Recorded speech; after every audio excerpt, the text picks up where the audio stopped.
almost about to taxi, but this AC is not working. Look at everyone, and it's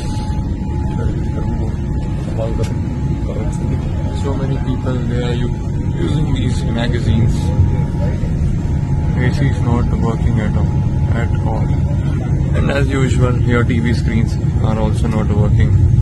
Neither this button for calling the cabin crew. Nothing is working.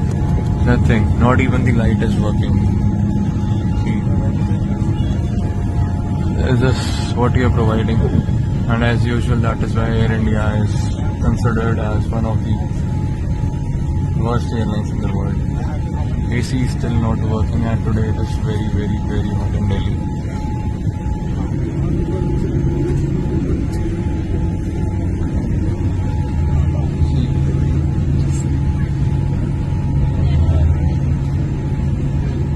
And it's a Dreamliner 787.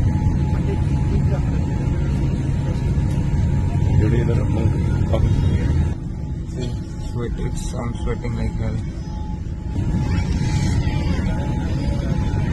And we are here for the last 15 minutes, nothing happening. Remote isn't working, nothing is working. I don't know why I booked